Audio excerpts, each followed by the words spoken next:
Hello, wonderful people. It's my pleasure to welcome you to the groundbreaking edition of Sport Exchange. My name is Jide Olaniro. Sport Exchange is where we talk about the business side of sports. And on the show today, I will be taking you around the exciting world of sports. We'll be telling you where it's happening. And also, on our interview segment, it's also known as the Dugout segment, we'll be talking about one of the biggest thing that will happen to sports in Nigeria this year, and that's talking about the African Digital Sports Conference. Before we leave the show also, we have a message for the new sport minister. All this are wrapped in one show, only if you can follow me through the flow. Once again, it is Sport Exchange, and thank you for joining me for this edition.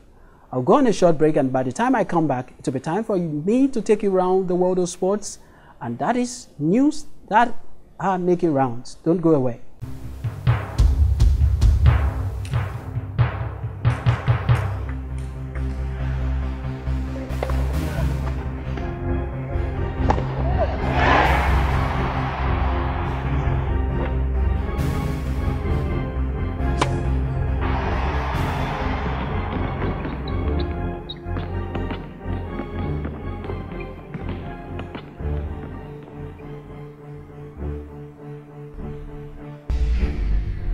Fantastically finished. Welcome back. I'm starting with the news from the African Games. Nigeria's former long jumper Yusuf Ali has claimed that the African Games are no longer glamorous as this year's edition continues in Morocco. The 59-year-old won the Commonwealth Games title in Auckland in 1990 and is also a two-time silver medalist at the Africa Games. Having represented Nigeria at 8 editions of the continental event in all, as an athlete, team manager and coach, he believes the multi-sport gathering now suffers from a lack of promotion and prestige. Ali is also of the opinion that the lull around the games might be unconnected to economic downturn across the world, including Nigeria. Morocco is hosting this year's games at short notice with most events in capital Rabat. They agreed to step in when Equatorial Guinea pulled out over financial problems last year. A plan which recommended restriction of vehicular movement on Tokyo's Metropolitan Expressway during next year's Olympic and Paralympic Games in Tokyo in order to ease traffic is not seen as the solution. The plan is based upon the random selection of private vehicle license plates, as their fears traffic could present a major problem during the Games. Other plans like increasing highway tolls, improving public transport using buses, trains and boats, as well as allowing workers to go on holidays or work from home are also not seen as a good options. A proposal which also puts into cognizance heat during that period is being studied by Tokyo 2020 and the Japanese and Tokyo metropolitan governments for more than a year now, but the Japanese government is expected to present their latest proposal on easing traffic during the Games soon. Sports streaming service DAZN has acquired exclusive rights in Japan and Canada to the upcoming FIBA Basketball World Cup in China. The company also confirmed that it will hold non-exclusive rights in Spain to the tournament, sharing the audience with Spanish commercial broadcaster Mediaset, which also holds the rights to the World Basketball Showpiece. The FIBA World Cup runs from August 31st to the 15th of September in China, and the Tigers of Nigeria is one of the teams vying for honors at the championship. The NBC Sports Group division of the U.S. media company NBC Universal has signed a 4-year partnership with World Rugby for rights to the World Rugby 7 series. The deal covers the 2020 to 2023 series and will see NBC provide more than 300 hours of programming. NBC replaces sports broadcaster ESPN as the World Rugby 7 series right holder in the U.S. NBC previously held the rights from 2010 to 2016. The broadcast right will be distributed across all NBC platforms like the Olympic Channel, NBCSports.com, the NBC Sports app, OlympicChannels.com, and the Olympic Channel app, as well as through the NBC Sports Gold subscription service. The Chief Executive Officer of European Ice Hockey Tournament Champions Hockey League CHL, Martin Bowman, says the league is keen on making inroads into Russia and China. Speaking on the aspiration of Infront, the agency that bought out the league's media and sponsorship rights in a 6-year deal from 2017/2018 to 2020/2023. Bowman says the Russian market is important for the league's marketing objectives, but penetration is still low given the popularity of the Continental Hockey League.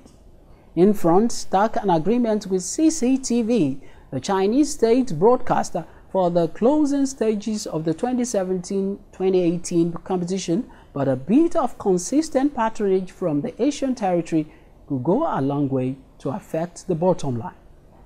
Discovery-owned sports broadcaster Eurosport has acquired rights in Europe and the Asia-Pacific region to the new franchise-based International Swimming League. The International Swimming League, which has been a subject of legal dispute between the organizers and the International Swimming Federation (FINA), will be the first professional league for elite swimmers. Eurosport has secured the right for the 2019 and 2020 editions in a deal that includes digital rights, but excludes Australia, USA, where a separate agreement is likely to be signed with a national broadcaster.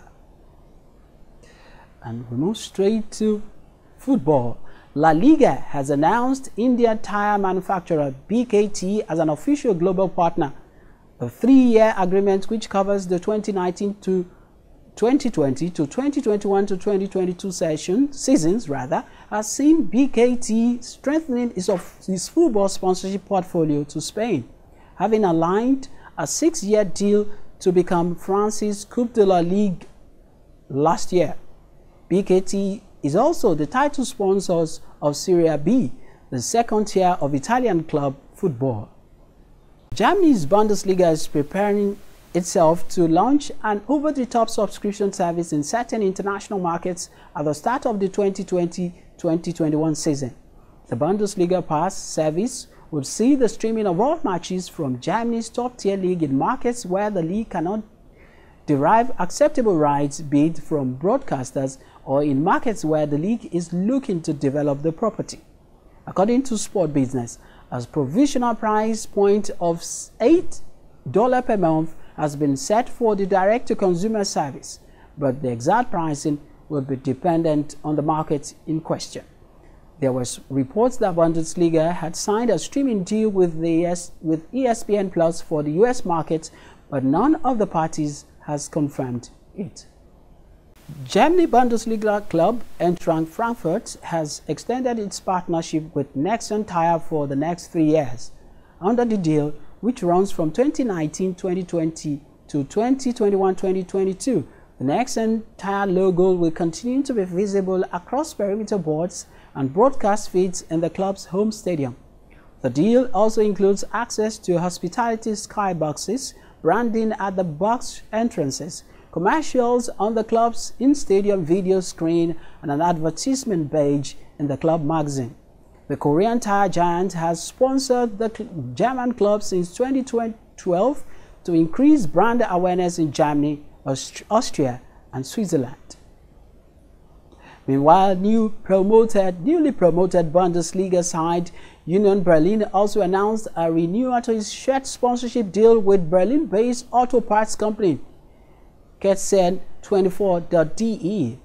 The multi-channel retailer has been the club's shirt sponsor for 7 years and has been one of the club's top-tier sponsors since the 2016-2017 season.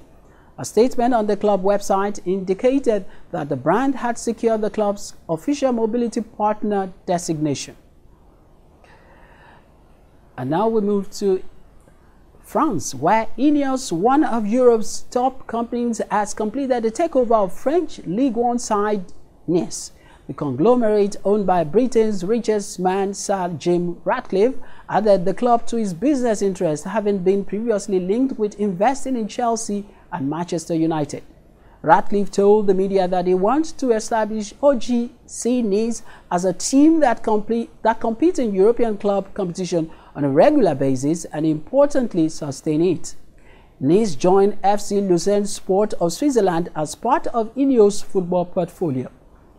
And on the continent of Africa, South Africa Public Service broadcaster SABC has resumed coverage of the country's Premier Soccer League after agreeing terms on a new sub-licensing agreement with pay television broadcaster SuperSport. The 2019-2020 PSL season kicked off earlier this month without coverage on SABC after the broadcaster failed to meet SuperSport 56 million rands per season asking price for a sub-licensing contract. SABC, which has been in the midst of a financial crisis, had returned to the country's regulator, the Independent Communication Authority of South Africa, UCASA, in an effort to end the impasse, and a new 5-season deal was announced on Friday. We're going on a short break right now, and when we come back, it will be time for us to go straight to our dugout segment where I have my guest waiting. Don't go away, it's still Sport Exchange.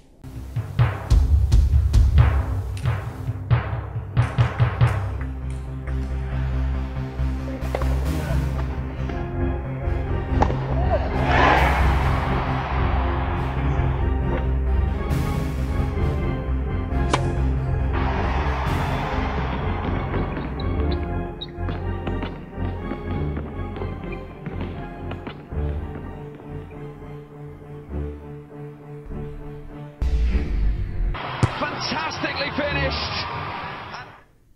Okay, you're welcome back. It's still Sport Exchange, and this is the groundbreaking edition, and this is where we talk the business side of sports.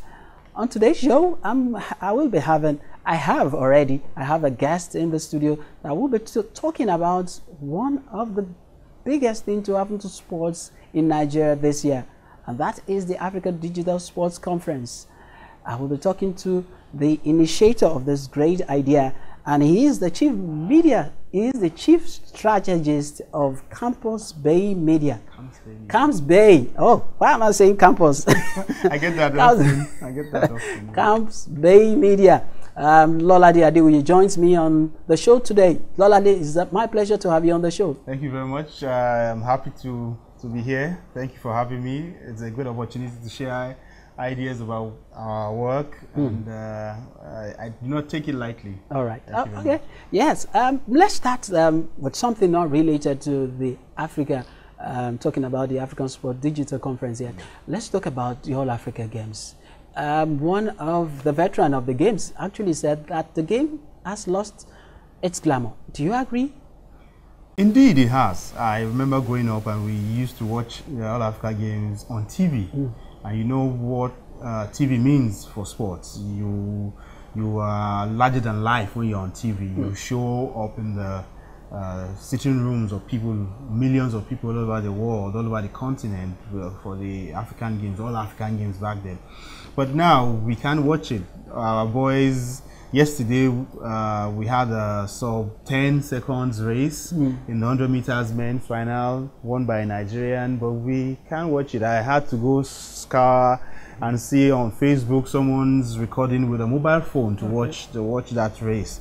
You know, so it indeed has lost its glamour, because now you ask kids who won the All African Games final, nobody knows because we can't watch it. And but there are bigger issues around why it lost the glamour, not just TV.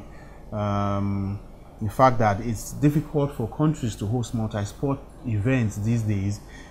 Equatorial Guinea was supposed to host, but eventually Morocco took it up at the last moment to be able to put it together.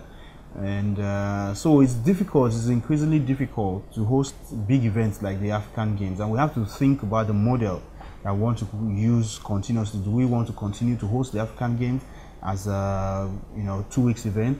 Or do you want to break down events and let federations, sports associations host the African championships? Okay. So these are the things we have to, the economics of it, though, it's really expensive. So these are the things we have to look at. All right. Thank you very much. All right. Now to the issue, the reason why you're here. Now, let's talk about the African Digital Sports Conference. It's the first of its kind in Nigeria. And why do we have to have this kind of conference at this time? So, it's good to have conversations around digital and sports. As we are the world through, as you read the news, you know, you could see companies like DAZN. DAZN has no TV station. DAZN is an app. You can download it on your phone and watch great content from all around the world. This is the next level, you know, for digital, for sports. The Bundesliga is considering going direct to people's homes, people's phones and computers via the OTT model. The Premier League is considering it. UEFA has started their app. La Liga is considering it because they see that increasingly the broadcast money is getting lower. People are turning off TV. In my home, we hardly turn on the TV. We let my daughter watch the TV for 1 hour a day and we switch off. And then we're on our phones, you know, engaging, whatever. So realize that digital platforms are creating a new way for consuming sport. And for Africa, if we need to engage with the world, we need to catch up. We've already lost ground in the digital space, really, in sports. But it's time to start these conversations. How can digital platforms help us monetize the sports that we have? How can we grow sports via content, via digital platforms? There are going to be case studies during this during the Africa Digital Sports Conference on September 20 and 21st here in Lagos at the Four Points by Sheraton. So these are the things we want to bring about, conversations about where are we and where do we need to be if we need to play big in the sports business industry, because we are getting left behind. All right, people like you who is initiating this, you're doing something on the side, you guys are doing, I've seen that there are a lot of individuality in this digital space when you talk about sports in Nigeria, and you wonder, how is it going to rub off on, for example, some great properties we have here? Our football league is no longer on TV, struggling to bring some of our sports on TV. Can digital be the way out right now, going forward? I think digital offers a lot of opportunities. But first of all, we need to get the content. So digital is now a distribution platform. But we need to get the content out. The league, let's say, which is supposed to be the biggest sports property in Nigeria, the Nigeria Professional Football League, needs to be able to get its content and then find distribution platforms where digital then provides an opportunity to reach more people across the world, you know, and then sell rights across platforms to, you know, but you can distribute by yourself.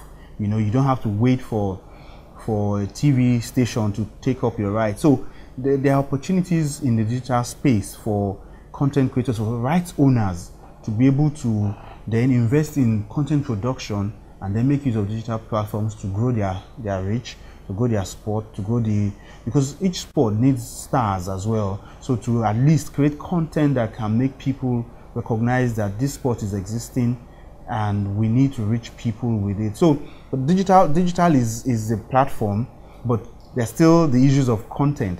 How you create content, what kind of content is good for digital space, for digital platforms, and then how to monetize this content. So these conversations are going to be had during this conference in September. All right. Okay. Let me ask you this. Of course, you said we'll need to monetize, and there is a particular report about the fact that sponsorship money in sports in Nigeria keeps increasing.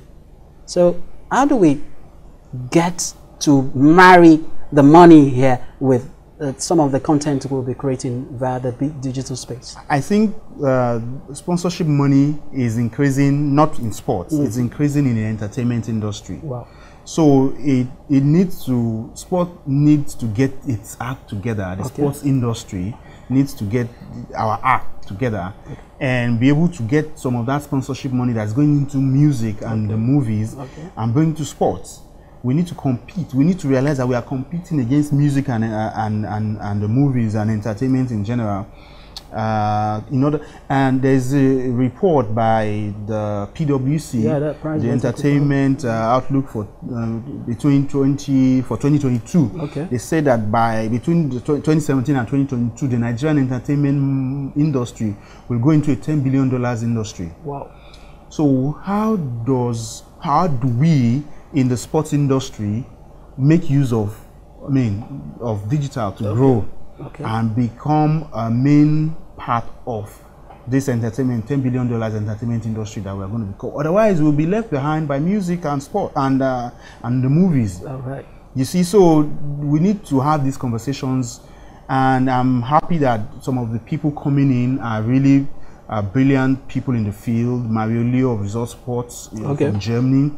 AS Roma's Paul Rogers, who heads their digital strategy platform. You realize that AS Roma has become a really popular club via their social strategy down here in Africa. So this Paul Rogers, who is this person behind this evolution of AS Roma's digital strategy, will be speaking about how they achieved it. Also, Temba and Luana, who is a content and rights specialist based in the UK, South African, but is based in the UK, will be attending and also doing a masterclass session on the second day. So, also Emeka Nyadike, who is also has a lot of experience in the sports marketing and the broadcast market, and now in the digital market, will be speaking. So, people from across, but there's also Shiometo of DAZN. DAZN is the biggest. They want to be the Netflix of sports. Okay. So they are increasingly acquiring sports content, and they need to also tell us what kind of content they are looking for from Africa. So if Africa needs to play big in the digital space in sports, we need to be there to listen to these conversations and for people to network and meet great speakers. So in other words, you are trying to create a faculty of resource people that will be bringing bringing on their A game during this conference. Definitely, there's going to be a lot of learning. Okay. I am open to hearing new stuff, to learning from some of these really industrious minds and how to change our own business practices. And then, so there's a lot that we are going to be as an industry to learn from these people.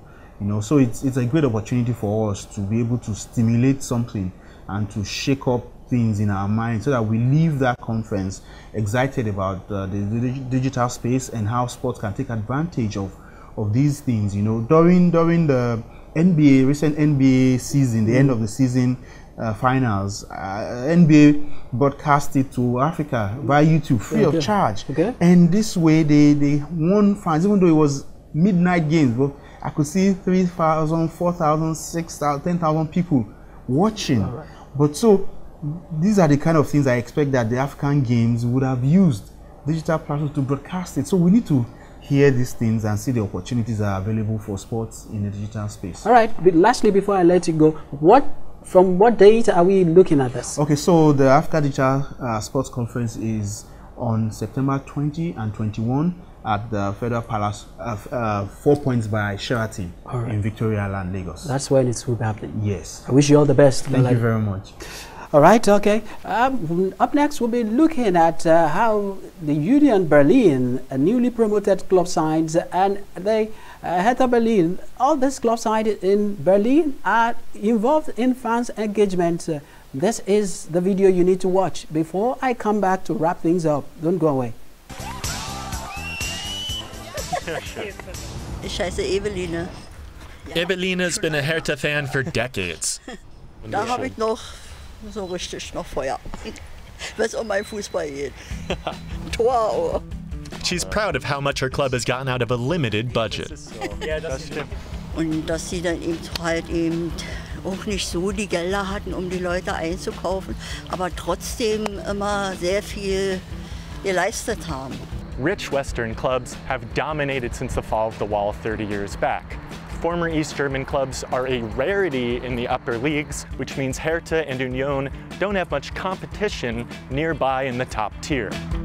Not easy to be a football city with empty coffers and limited local competition, but constant change is built into Berlin's DNA. The city's recent growth means fewer than half of Berlin residents were born here. Newcomers arrive with established footballing loyalties, and it's often easier to find bars for teams from other cities than it is from Hertha. Arriving from football mecca London over a year ago, Theo represents a new wave of soccer fans in Berlin. Berlin is definitely not a football city. But it's not all bad. Being part of the Premier League, it's a lot more about the external factors, so dictates when the matches are and where the stadium is and how much the tickets cost. Whereas here, you really do feel like the fans come first. Yep, there are plenty of reasons Berlin could soon become a football city. Things are changing for both of the city's top clubs. On paper, Hertha, the biggest club in the city, should be a footballing power in their own right. West Berlin's top side were founded before the turn of the century, have plenty of history, and are an original Bundesliga member. Hertha draw an average of 49,000 fans a game, more than Chelsea, Juve, and PSG. Unfortunately, big crowds and a boisterous Ostkurve aren't enough to guarantee a good atmosphere at the massive Olympic Stadium, which is still half empty with 40,000 people in it. Come on, it's Hertha. They just haven't captured the city's imagination. Salomon Kalou is probably Hertha's most recognizable player. Still, he told us his favorite part of living in Berlin is the peace and quiet. You go outside the city, you're not bothered too much by fans, and I think that would be the big difference that I have in London. Not sure if that screams football city. Hertha's ads from last season actually had the motto of "In Berlin, you can be anything, even a Hertha fan." Inspiring.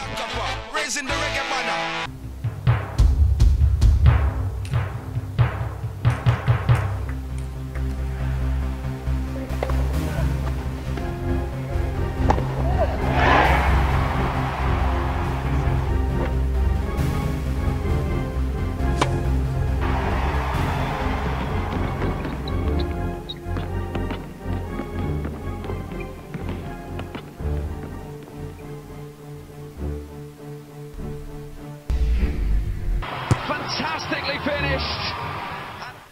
You're welcome back, and before we go, this is our offside segment, and we want to reach out to the sports minister today. It appears every minister of sports appointed in the country is always on a facility inspection tour default mode. Few days after they arrive, they move from one stadium to the other, making statements for the media and having sessions of photo ops which create a frenzy around the personality of the minister, rather than answering the question about our disrespect for monuments that symbolize our nationhood. The National Stadium in Lagos, the MKO Stadium in Abuja, the Obafemi Awolowo Stadium in Ibadan, the Ahmadu Bello Stadium in Kaduna, and so on are the reflection of our culture of negligence, as we have seen ministers come and go, but the stadia not only remain the same, but worse than the minister met them. How long will it take us as a country to know that our idea of how the stadiums should be maintained is not working, and what is expected to know is how to move away from the impracticable policies and embrace the policy that is in tune with the current trend. It is not a rocket science. On that note, I wrap up on this edition of Sport Exchange. Join us next time for another edition. Till I come your way, I'm yours truly today, tomorrow, and of the future in sports, Jide Olanura.